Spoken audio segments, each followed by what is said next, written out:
So I put a poll on my community tab, and it seems that Akira overwhelmingly took the top spot for the next installment of my retro anime review series, where I review classic anime films from the 80s and 90s. And I completely understand why, because the iconic status of Akira is something that has been engraved within the hearts and minds of everybody that grew up within the 90s and early 2000s era in the West, when anime wasn't mainstream, and finding and discovering these films was a strange and sometimes dangerous journey. Back at a time where there would only be one single VHS copy of Akira that was at the video store, tucked away in the back in a tiny little anime section with the nice parental advisory nobody under 18 can rent sticker on it. But the funny thing about Akira is that even though it wasn't popular, it was still the most popular thing within the space.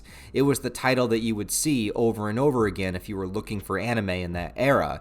It was, against all odds, able to crash into the consciousness of anyone who was over here just watching the anime that we got on TV at home at the time through Toonami or late night sci-fi channel. It was the film that you'd hear whisperings about at your school with your other nerd friends, back when you actually got picked on and bullied for being into these silly cartoons. And yes, that really happened, and yes, I was really picked on relentlessly for it.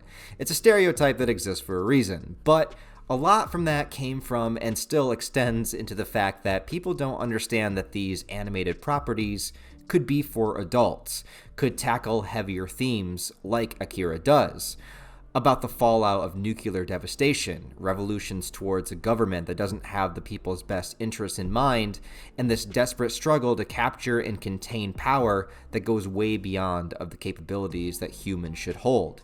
Akira tackled all of these subjects and more while being this intense, highly stylized, action-packed sci-fi masterpiece that blew everyone away when they saw it. And again, I do have to harp on the nostalgia, because when it comes to Akira, the nostalgia is very important and something that must be considered. Nowadays, we have so much variety and options when it comes to watching anime, it's almost impossible to watch everything that you want to.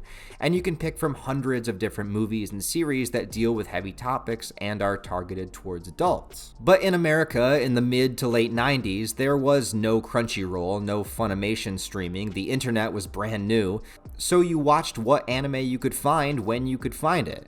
And when I tell you that Akira was so intense, so brutal, so out there, and so far removed from anything else that anyone before had seen at the time, watching this movie was like getting a blowjob for the first time. You just sat back, stunned, enjoyed the ride, tried to last as long as you could, and afterwards you're struggling to understand the full extent of what just happened. That was Akira. First of all, let's get the obvious things out of the way. The art and animation style of this movie is probably the most iconic thing about it.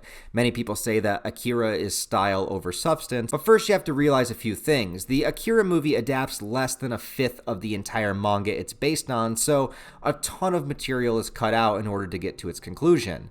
Also, yes, the film is a visual spectacle, but again, Akira fully embraced its own unique style. It wasn't trying to hit any criteria other than to be, well, Akira. The cityscape during the nighttime, the motorcycle drag races, and of course, the depictions of destruction and telekinetic power, and every time I watch it, I forget just how much further they push it from scene to scene. The movie constantly builds upon itself and takes itself from a grounded reality to a crazy, existential, monstrous conclusion that can't fit anywhere else except in the sci-fi genre. But pinning down what Akira is actually about can be a difficult task, especially on a first watch if you know nothing about it going in. Without giving away too much, essentially the beginning of the movie shows us this massive explosion happening in 1988 Tokyo, Japan. This should be the first indicator that the movie is going to use a lot of symbolism and allegories for the use of atomic weapons, such as the nuclear bomb that was dropped on Hiroshima and of course left an extreme impact in the history of Japan and on many of their media since then. No country really understands better how difficult it is to rebuild and continue forward after such a devastating attack that wiped out home, families, and faith in the leadership around them. Akira does not talk about nuclear weapons directly, but in a more ambiguous way, basically saying power. What does it mean when a human being is given power way beyond its own capabilities and comprehensions? The power in the Akira film comes mostly from a strong telekinesis and psychic ability. This is what caused the original devastation, led into World War III, and what the leaders and government of this new Neo-Tokyo are attempting to understand and control. So, psychic power is a metaphor for essentially the inevitable destruction humanity will cause when they understand how to utilize that strong power. That humans will be human, and you can change the mechanics. You can go from throwing fists to grabbing a club, to forging a sword, to firing a gun, all the way up to the ability to wipe out an entire city. No matter what the force is to enact violence, that violence will inevitably happen in human hands. And it's a scramble for, can you get the most power and use of that violence, hold it over the heads of others, and threaten to enact your own authority. However, all of this is a background player in the movie, which is kind of the part I love most about it, because the main characters of the Akira movie are a group of teenage street bikers. Yeah, right? It makes total sense to the themes I presented. I love it. The reason I love this movie so much is that it makes the world that the movie takes place in feel that much more real and lived in. It's not beating you over the head with its themes. We see it through background context clues. We see it in the way that people are rioting in the streets, in the way that sections of people are hoping for their messiah Akira to come back and start a new world once again, in how people are resorting to drugs and crime in order to cope with this broken world that they now find themselves in, and how the government is doing nothing to actually help the people that are struggling in the city streets, but instead just trying to enact more control over them. And with our main characters, particularly Tetsuo and Kaneda, they are teenagers, which means that they were born after the nuclear blast, making them a generation born and surviving within this new chaotic world that is the aftermath of that devastation. They're not bad people per se, but they are delinquents doing what they think is fun and cool and completely dismissive of the authority around them. They have gang rivalries with other bikers, but also a sense of loyalty and understanding between them. The biggest dynamic is between Kaneda and Tetsuo, Kaneda being a bit older and basically serving as the leader of this group. Meanwhile, Tetsuo feels like he's living in his shadow and wants to be able to make decisions for himself and feel that sense of independent power, which is all the more tragic in that Tetsuo is the one who awakens his psychic power. Honestly, I'm surprised there's not more takes stating that Tetsuo did nothing wrong. He definitely does, but it plays into the theme of being a product of your environment and that humans will be humans. Power will be abused, and really, it's just like giving a poor man $1 billion. Power, money, it doesn't corrupt as much as it allows you to be your true self. And Tetsuo's self is basked in insecurity and ego, a determination to prove himself and be the hero of his own story. With Kaneda, on the other hand, I really like Kaneda as a character, and I guess you can say he's the protagonist, though I'd say Tetsuo is the main character, but Kaneda is great in the forefront because he's so not your typical protagonist because, well, he's kind of a dumbass.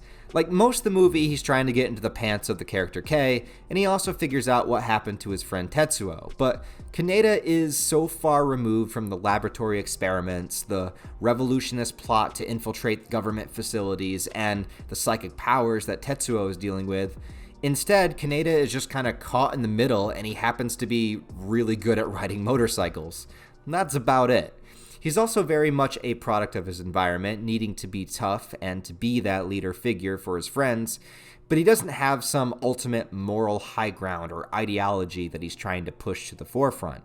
And ultimately, it all comes down to he feels a sense of responsibility to, at first, help his friend, but then maybe be the one to put him out of his misery before he causes any more devastation. I think the problem that many people have with the film is because it's never too on the nose with its themes, but at the same time, it's what everything revolves around. Coupled with the fact that we are getting a chopped up and rushed version of the manga, it can leave the viewer feeling very confused as to its plot. But in my opinion, the greatest stories are not about plot, but about characters. And since we are kind of getting the Spark Notes version of these characters, there can be a lot lost. So I think the original negative quality about the movie is just the general confusion as to what's happening in the narrative. But the current negative is due to the fact that new viewers are coming into Akira having already experienced a wide variety of anime and manga that cover similar ideas and themes that Akira does, but with much better character exploration, development, and comprehensive narrative. This can leave newcomers watching Akira after hearing about its iconic status and coming out of it thinking, that was it? What was the big deal about this movie? And look, I can't relate to that point of view the same way that they can't relate to those of us who experienced this movie at a young age when there was nothing else like this anywhere. Now, I still think that the animation and visuals of Akira hold up astoundingly well, and I still think that it's a movie that is 100% worth watching. But I can't separate the factor that nostalgia plays when thinking about this film, and I totally recognize that.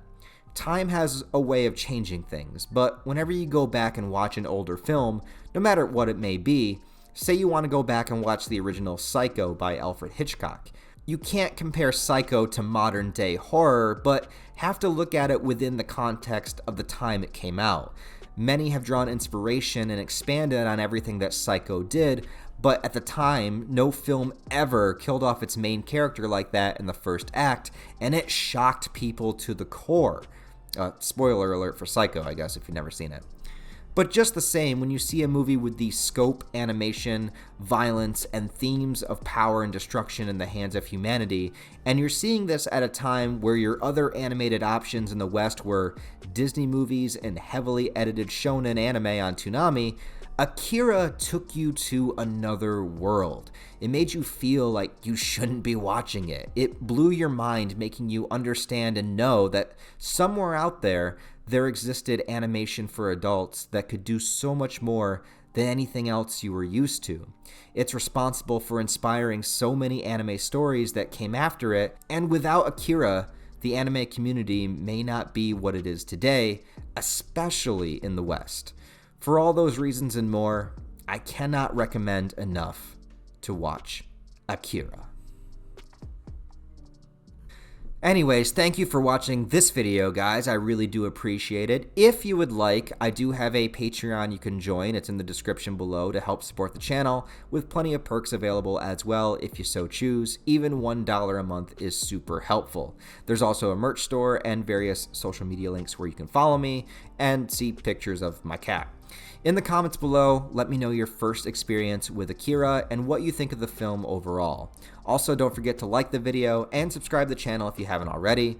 Other than that, guys, I hope you have a wonderful rest of your day, and I'll talk to you next time.